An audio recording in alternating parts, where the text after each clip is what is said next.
Hello, this is Mark Grier, and for the next hour, I'll be reading from the July 9th issue of the New York Times on the Niagara Frontier radio reading service. Okay, let's get started. First article. Graham Plattner suspended his campaign. Here's what's next for Democrats. The deadline to pick a new nominee is July 27th, and candidates are already lining up. State party leaders said they would hold some form of nominating convention. Graham Plattner suspended his campaign for Senate in Maine on Wednesday, bowing to intense pressure from party leaders after a rape allegation he denies and opening an uncertain and highly unusual chapter for Maine Democrats. Mr. Plattner's exit leaves the Maine Democratic Party less than 3 weeks to find a replacement to challenge Senator Susan Collins, a vulnerable Republican in one of the country's most competitive battlegrounds. Here's what comes next. When and how will Democrats pick a new nominee? Well, there is no set process by which the state party must choose a replacement, but its leaders said in a statement late Wednesday that it would hold some form of nominating convention. The deadline to find a new nominee is July 27th under the state law.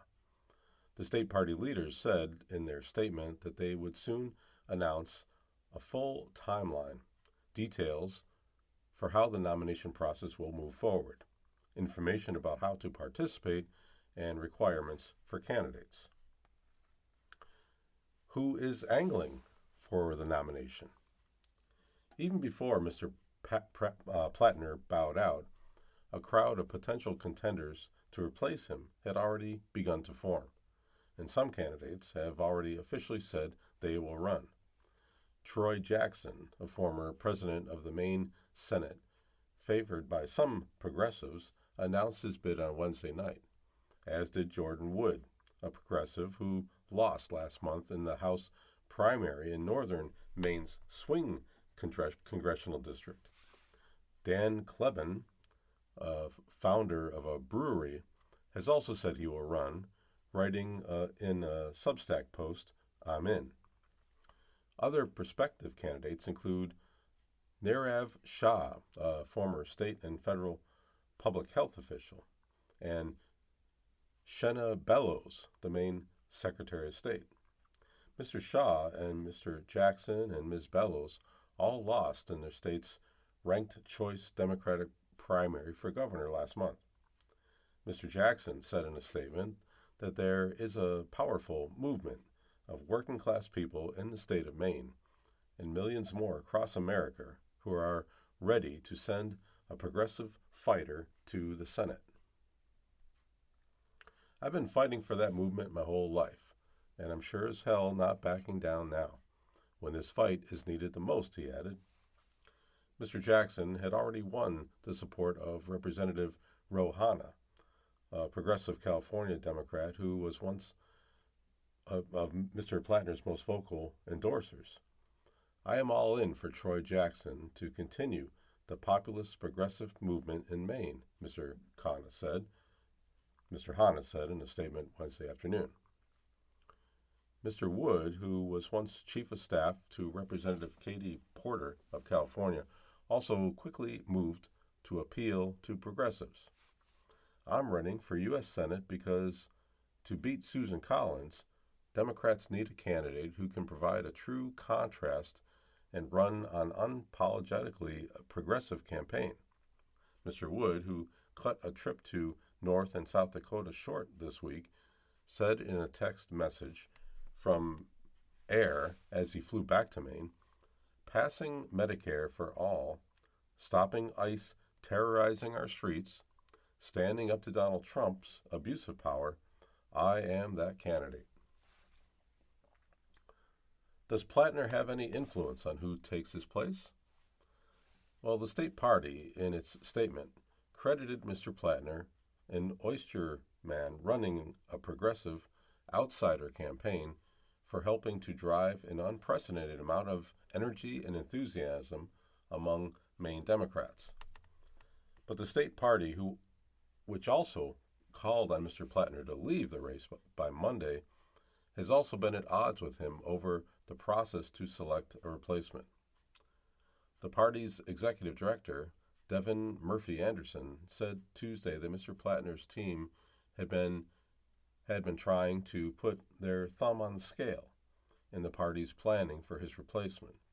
She said he would have no role in the process. It was not clear if Mr. Plattner would attempt to influence the process going forward. In a video announcing his exit, Mr. Plattner, who won the nomination last month, said the process should be driven by the voters who turned out in the primary and voted against the political system, against the donor class. I'm not trying to dictate to anyone who it should be or how we should get there, Mr. Plattner said, but I will say this: it needs to be open, transparent, and democratic. It needs to be reflecting the will and the values of the people that built this movement. The state party chair, Charles F. Dingman, a progressive, said Wednesday that the party had not received any further outreach from Mr. Plattner's team. The state's party's statement called for unity, saying that it looked forward to coming together and harnessing energy created around Mr. Plattner's campaign. Its membership held a meeting on Wednesday evening where the form of convention was discussed, but Mr. Dingman emphasized hours later that the exact contours of the process had not yet been finalized. We are going to have a nominating convention, he said by phone, and it is going to be representative. Okay, moving on, next article. Security precaution led Trump to use his old Air Force One in leaving Turkey. The security service is said to have asked that the president not use the Qatari-donated jet when he left Ankara. The swap reopens questions about the retrofitting of the new plane. President Trump flew out of Turkey on Wednesday night on the old Air Force One instead of his new Qatari-donated Boeing 747-8 as a security precaution related to the resumption of with Iran, according to people briefed on the plans, who said the change came at the urging of the Secret Service. The swap deepens questions about whether the new plane, which the president had pressed to be ready as soon as possible, was retrofitted with sufficient security measures over the last year. Lawmakers and some officials have raised concerns about whether the expedited timeline allowed for the addition of an advanced missile defense system and other modifications used to protect the president. In a statement, Stephen Chung, the White House communications director, said that the new Air Force One is a state-of-the-art aircraft that has been fitted with high-level security protocols that ensure the safety of the president and his staff. As the president has said recently, there are many enemies of America who have their sights on him, and we use every tool at our disposal, including distraction and misdirection, to address those threats, he added. But people briefed on the new plane's capabilities, who spoke on the condition of remaining anonymous to discuss sensitive security issues, said the new plane does not have all the features of the older plane. The switch in the president's aircraft when he departed Turkey was a precautionary measure made at the advice of the Secret Service and not because of a specific threat, they said. Mr. Trump, who has marveled at the luxury touches of his new jet, flew on it on Monday night to go to Turkey for a NATO summit. After his arrival, the conflict with Iran reignited, and the United States launched a series of strikes against that country while Mr. Trump and NATO leaders were about 1,000 miles away in Ankara. The president on Wednesday denied that the change in his aircraft was made because of security concerns and said He asserted that the swap was so the new jet could leave early to make stops at U.S. military bases to show it off to the troops because the aircraft is magnificent. But when pressed by reporters in Ankara about the reason for the change, Mr. Trump also repeatedly noted that he was Iran's number one target, and referred at one point to having seen or been briefed on a list of Tehran's targets in recent days. Earlier Wednesday, Mr. Trump wrote in a social media post that he would fly aboard the older aircraft for old time's sake out of Ankara so that the newer plane could be shown off at Middleton Air Force Base in England to give U.S. troops a chance to tour the aircraft. The Secret Service declined to comment, referring to the president's post as the explanation for the change. When Mr. Trump departed Ankara, he boarded the old aircraft unusually quick before the journalists traveling with him could watch or photograph him ascending the steps, as they typically do. Passengers on board were also instructed to pull their window shades down before takeoff. The plane landed at Mildenhall late Wednesday night, and then the president switched to the new jet to return to Washington. After Mr. Trump departed, he told reporters that they had probably been instructed to close their blinds when leaving Ankara because they were on a dangerous plane due to the threat from Iran.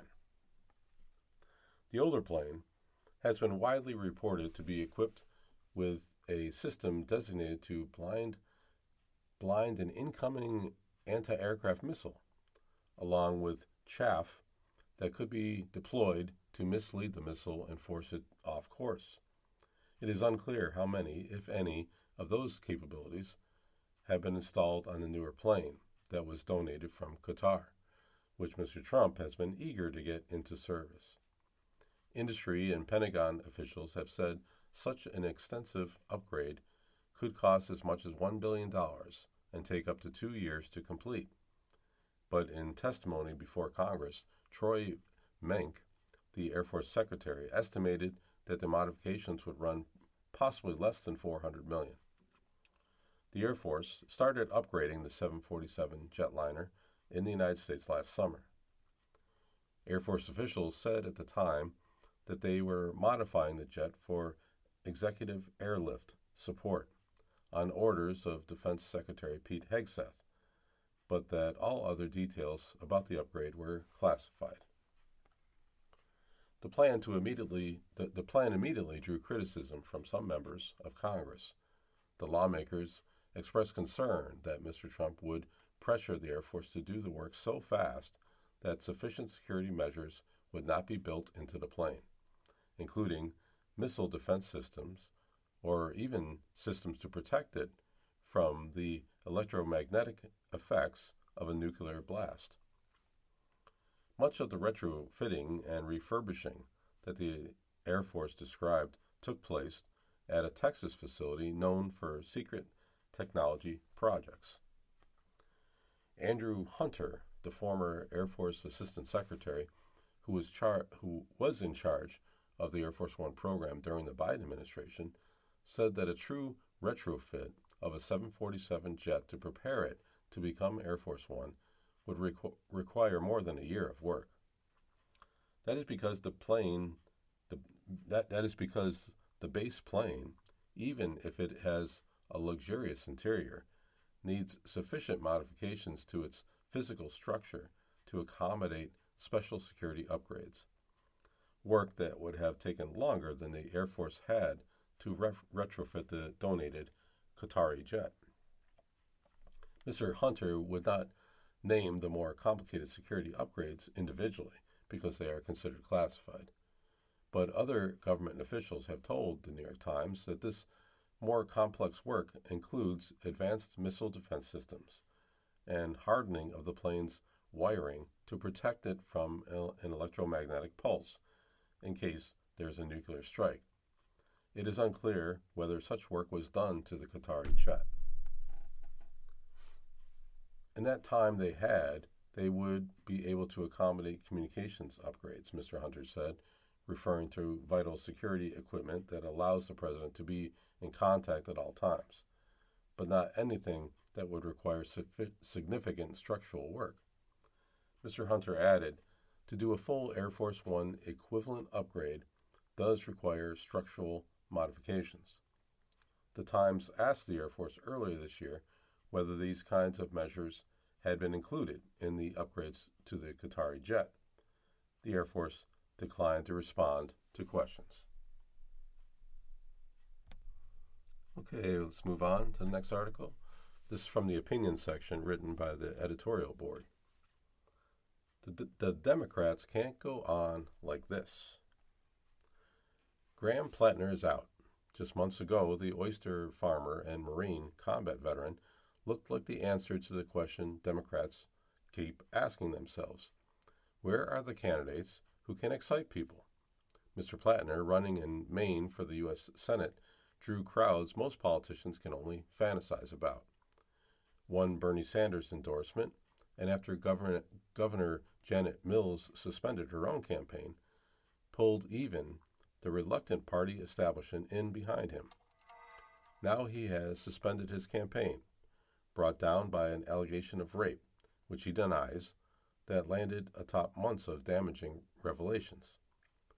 Maine Democrats are scrambling to find a replacement before the state's deadline late this month, leaving in peril a seat that is key to their chance of flipping the Senate. It's tempting to treat this as a story of one flawed man and a vetting process that failed. There is truth to that, and the party should absorb the obvious lesson about scrutinizing candidates before it pours itself into them. But the more uncomfortable lesson is the one that the Plattner boom offered before the bust. The hunger that lifted him, the overflow crowds, the volunteer armies, the sense that here at last was someone who meant it, was real. It was also a hunger the party keeps trying to satisfy with a personality instead of a purpose. Let's concede what is true in the case for candidates like Mr. Plattner. Democrats do need fresh, charismatic, younger contenders, and they should stop treating the next name in line as an entitlement. A party is strongest when it is a genuinely big tent, willing to host real disagreements rather than enforce a single approved script. Voters can tell the difference between a coalition and a focus group, and they are drawn to the former. But a big tent is only worth pitching if something is argued inside it, and that is precisely what this midterm cycle has lacked, handed the chance to litigate what the party actually believes. Democrats have mostly declined. What is the party's answer on immigration, moving beyond its proper outrage at President Trump's methods to include an affirmative account of who should be allowed in and how? What would it do about the cost of housing beyond lamenting it and suggesting inadequate fixes? What does it want from the public education system? What is its response to the disruption that artificial intelligence is about to send through the workforce and society more broadly? On each of these issues, voters keep saying the same thing. They want change, they want action, and they are tired of being managed. The discontent reaches the party's own base. In Associated Press NORC surveys, many Democrats have described their party as weak or ineffective, and by earlier this year, only about 7 in 10 still viewed it positively, well below where it once stood. Among all voters, the party's favorability rating is below 40%. One sign of the party's dysfunction came in May, when the Democratic National Committee released an embarrassing autopsy of the party's presidential loss in 2024. Instead of offering honest reflections and a vision for the future, the report resembled an incomplete homework assignment filled with notes like, "This section was not provided by the author." It was another missed chance to chart a new path. The party's private answer too often seems to be that Washington is broken and therefore nothing can be done. Why stage a fight over specifics that will only expose divisions? But that gets the task exactly backward. If Democrats believe government can still work, the way to prove it is to say concretely what they would do with power. Refusing to say doesn't make the party look unified. It makes it look as if it has nothing to say, and it surrenders the language of change to the other side, which is only too happy to claim it. This is the deeper reason that the Plattner phenomenon should unsettle Democrats. Mr. Plattner's appeal was never really about oysters or facial hair. It was that he seemed to stand for something. He was angry on voters' behalf about an economy that seemed rigged for the powerful, and he was unafraid to say so. People responded to the promise of conviction. That signal is the one the party ought to be reading. The strategy of a campaign like his is not only that it collapsed, as it deserved to, but that so much energy was poured into a messenger before anyone was sure of the message. Maine will choose someone else and may yet field a candidate who can take the seat. But Democrats nationally should resist the comforting conclusion that their problem was simply the wrong man. The next charismatic outsider will struggle to succeed if there is nothing solid beneath the charisma. Personality is not a platform. A fighting posture is not a program. What the party owes voters this year is not another savior, but a set of answers. Plain, specific, sometimes divisive answers to the questions constituents are asking to improve their lives. That is how you convince someone that you are listening, not only by hunting for a better messenger, but also by finally having something to say. Right now, too much of the Democratic Party's identity is defined by what it stands against. The trouble in Maine goes beyond a single candidate. It is a party still hoping a contender will spare it the harder work of deciding what it stands for. You are listening to a reading of articles and features from the New York Times on the Niagara Frontier Radio Reading Service. Okay, let's go on to the next article. Can Trump's arch be so tall? A panel may redefine a law to get it to yes. The proposed 250-foot arch would violate a height limit on Washington structures under the traditional reading of the law. But the panel, now led by the president's allies, has other ideas.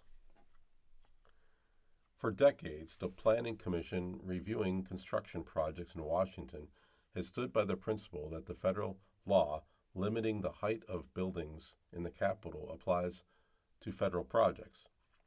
But now that President Trump has proposed building a giant triumphal arch, the commission, which is led by Trump allies, is considering a different, more lenient view.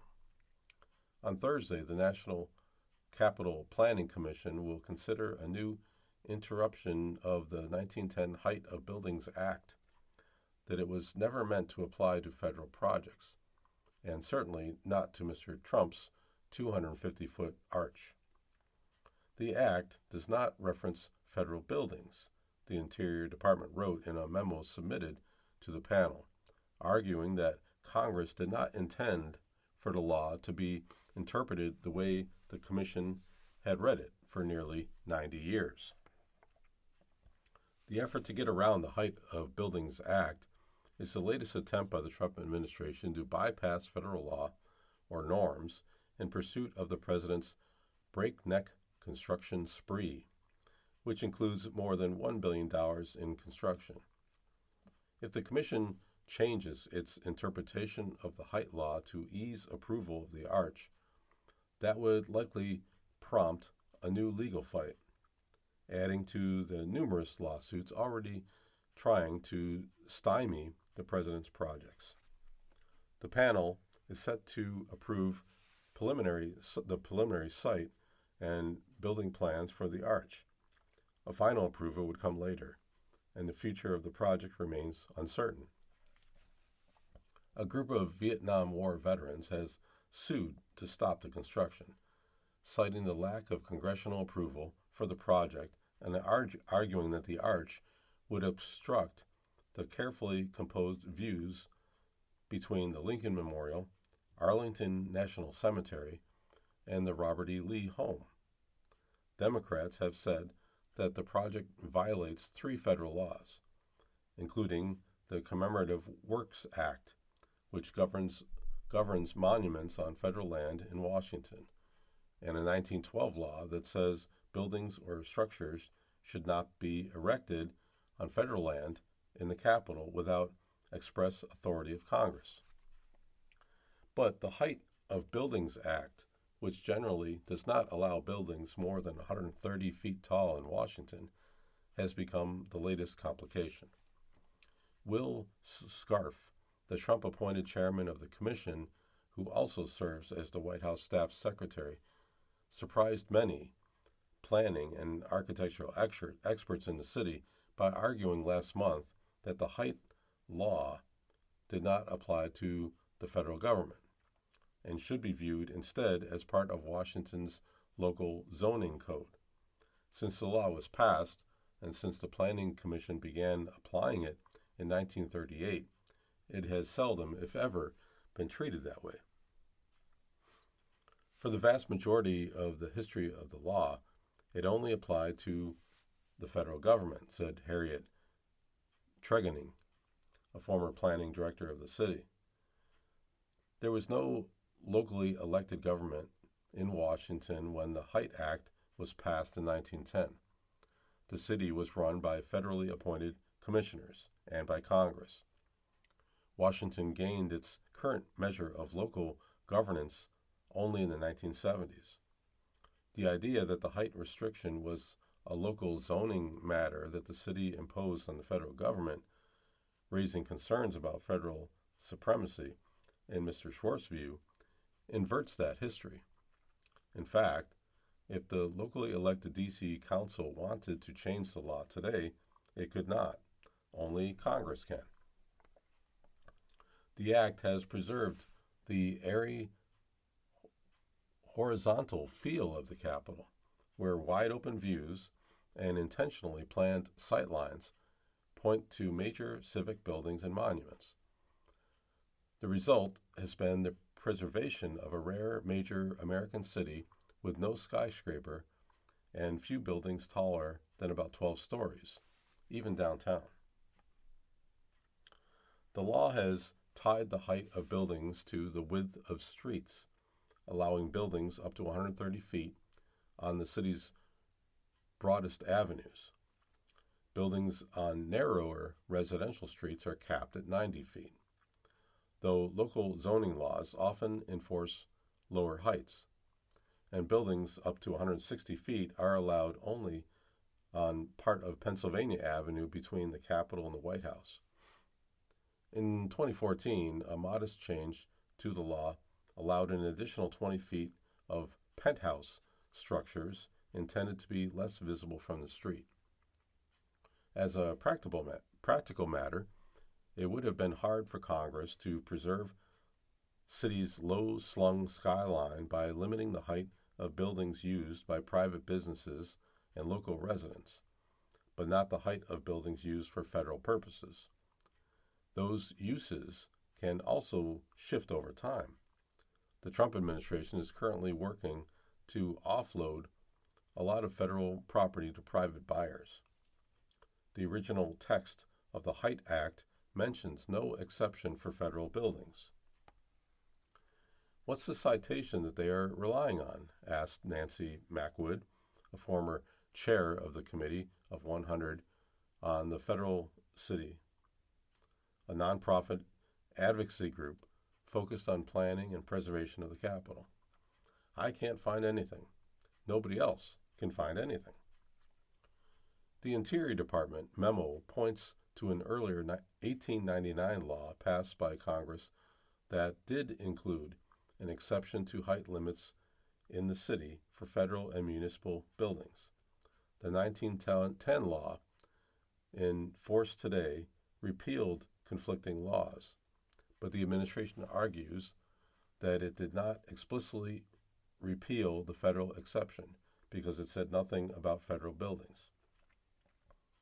Megan Hattel-Cox, the general counsel for the National Capital Planning Commission, wrote her own memo explaining that the commission had consistently applied the law's reference to all buildings in the District of Columbia, the federal projects, and the commission has done that in a number of cases, including when reviewing the FBI building on Pennsylvania Avenue that tops out at 160 feet.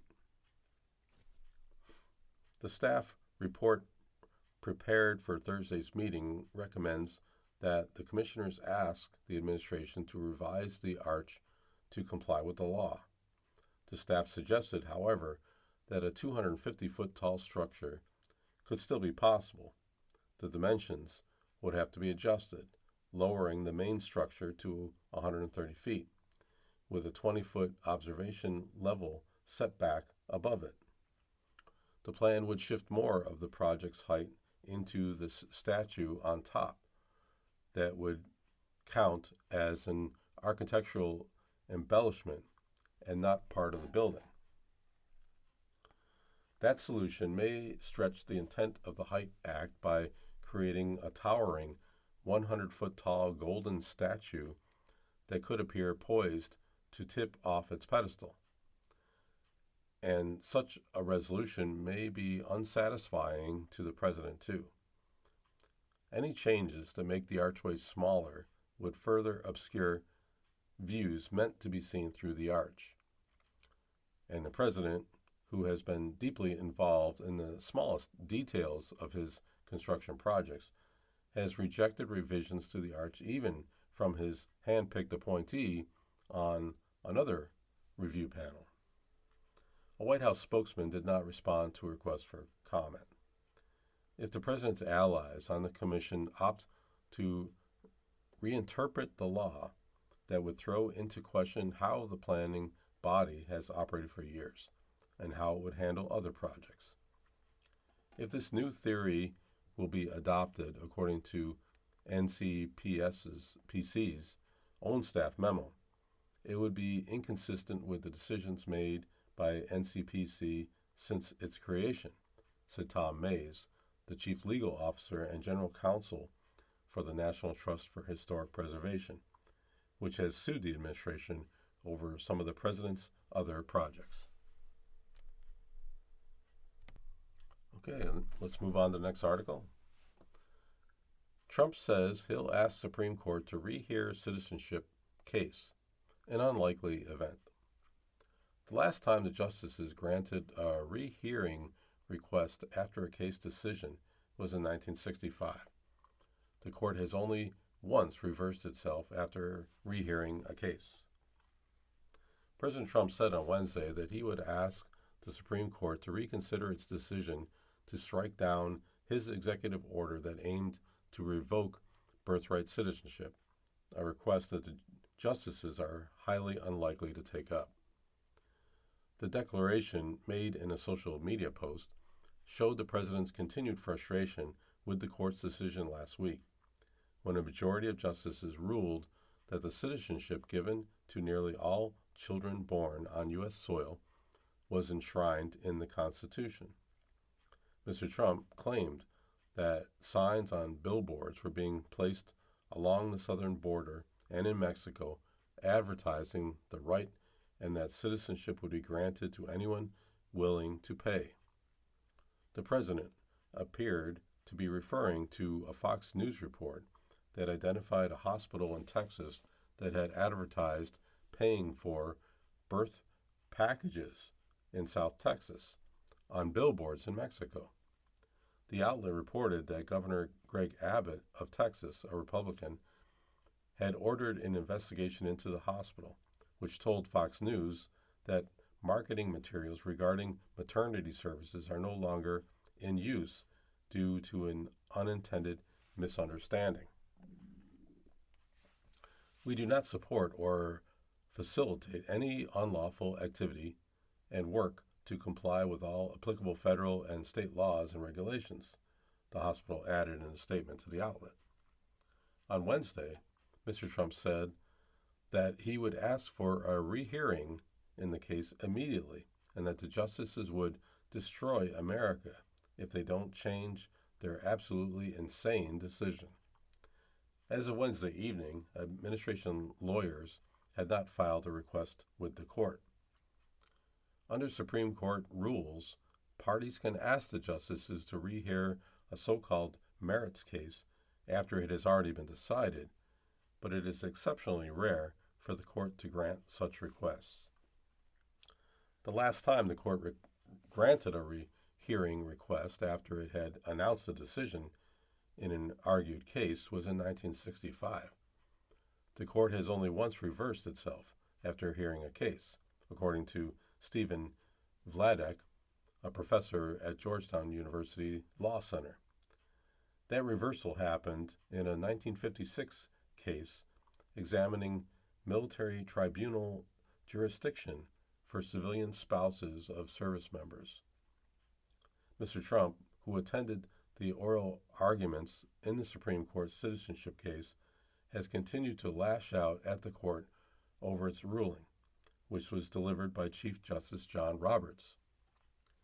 Citizenship then and now was the right to have rights to freely participate in our political community, Chief Justice wrote in his decision. The framers of the 14th Amendment extended that promise to every free-born person in this land. The 6-3 decision capped a more than decade-long effort by Mr. Trump to use the issue as a political tool. In the immediate aftermath, he urged Congress to take up the issue with legislation, incorrectly asserting that no long and unwieldy constitutional amendment is necessary. Several days later, the decision received renewed attention after Mr. Trump intervened in an officiating decision in the Men's World Cup on behalf of a U.S. player with foreign-born parents.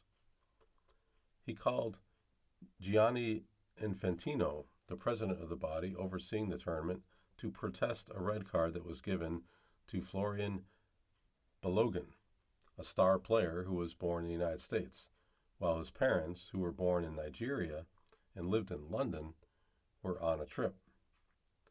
FIFA, the World Cup governing body, reversed the referee's decision, which would have prohibited Mr. Balogun from playing in a match with Belgium.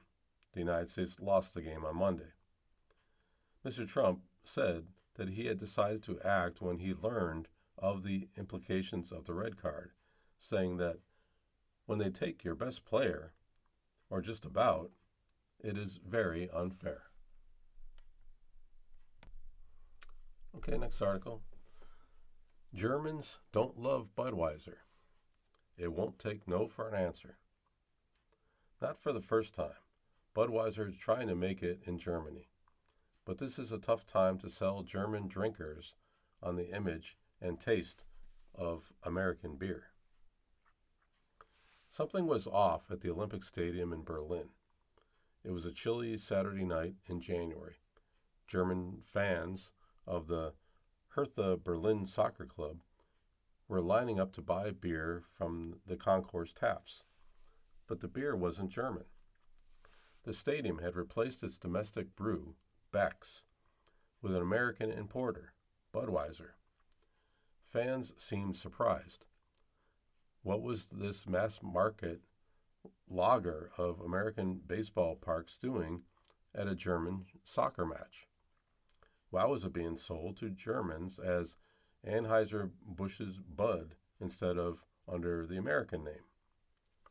And why was its parent company trying, at a challenging time for American products abroad, to persuade Germans to drink it?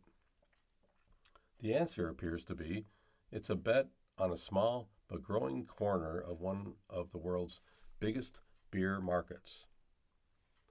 The multinational company that has owned American Budweiser since 2008 is called AB InBev. It is based in Belgium, and it also owns Beck's. Its representatives declined to answer most of my questions about what is now the third attempt to sell Bud in Germany.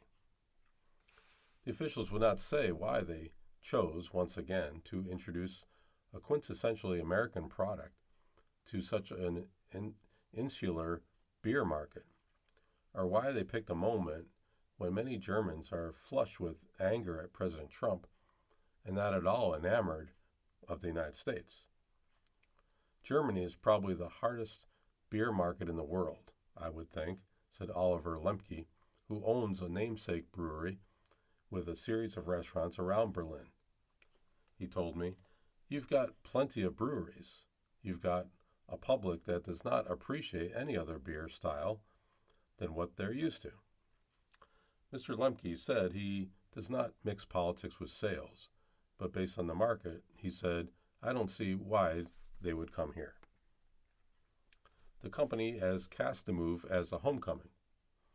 Eberhard Anheuser and Adolphus Busch were born in Germany, immigrated to St. Louis, and in 1876 began brewing a sweet lager. They called it Budweiser, after a Czech beer they admired, hoping to appeal to immigrants who remembered the brand. I've always had a soft spot for it. When I was a senior in college, my favorite professor and mentor would take me to lunch at a sports bar off campus to discuss the magic and mystery of journalism. His name was Bill Wu. Because he came from St. Louis, he always drank Budweiser. Most Germans have no such affection for the beer, and no such exposure. That's because Anheuser-Busch failed for more than a century to sell its version of Budweiser in Germany. The Czech brewery that Anheuser and Busch took their name from, Budoveliki Budvar, claimed trademark infringement.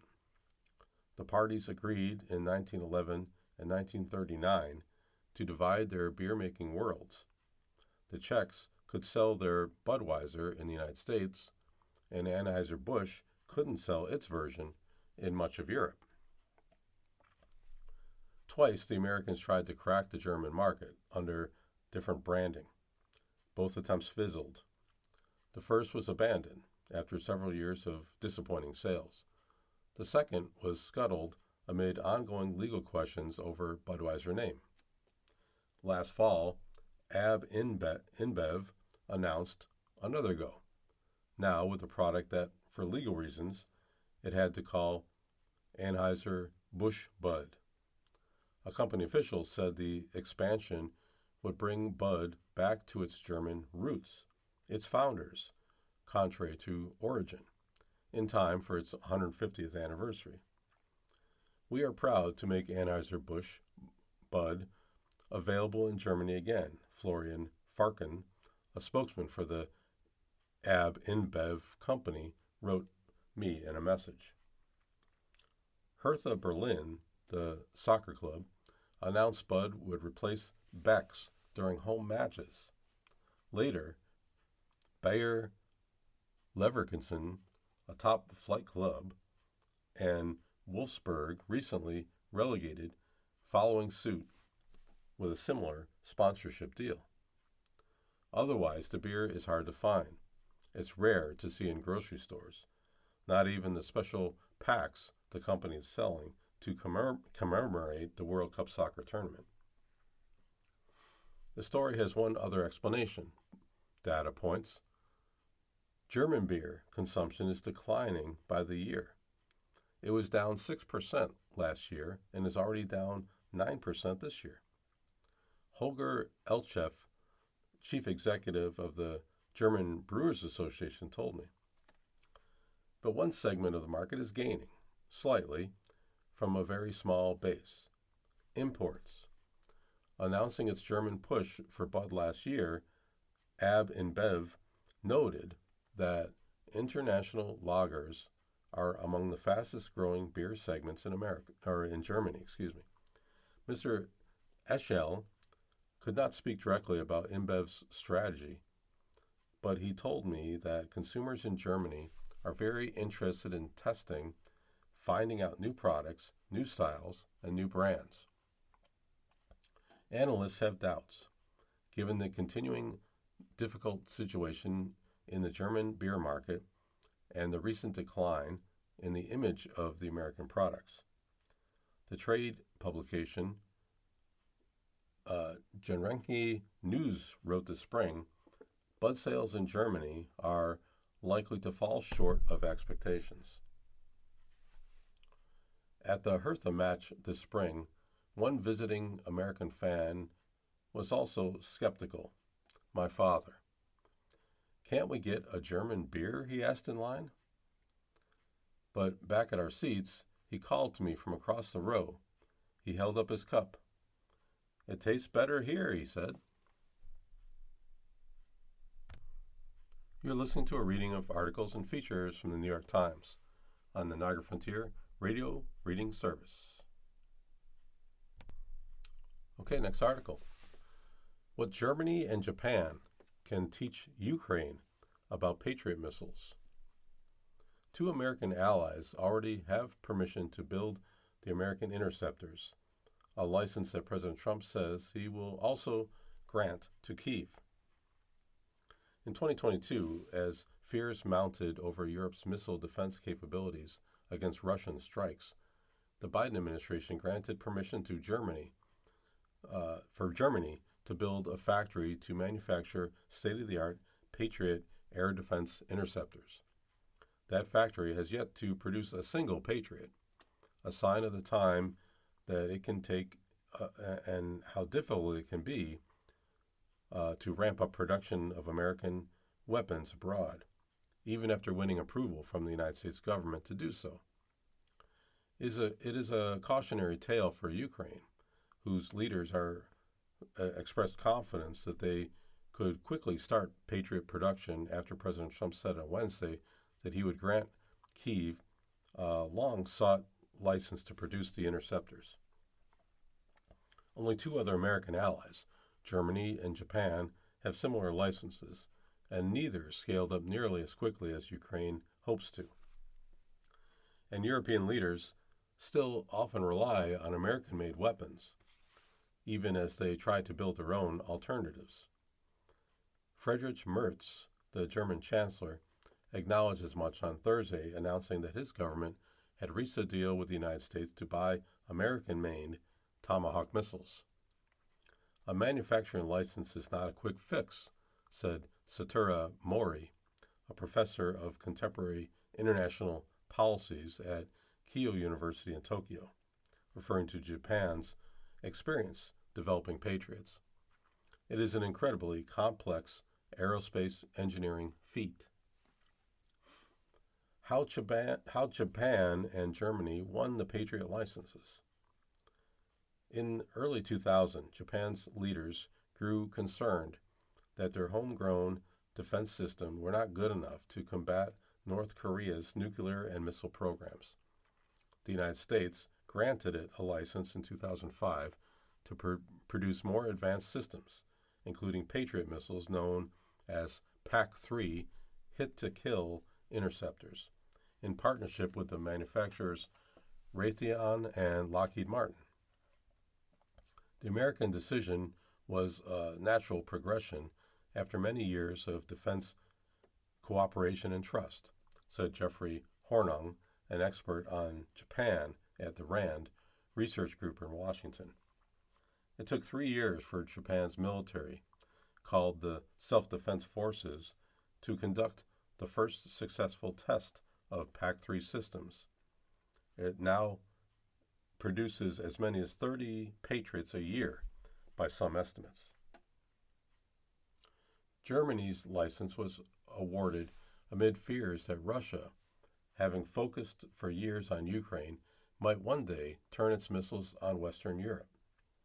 The license was followed by a 2024 contract for a German factory to supply up to 1,000 missiles to Spain, Germany, the Netherlands, and Romania.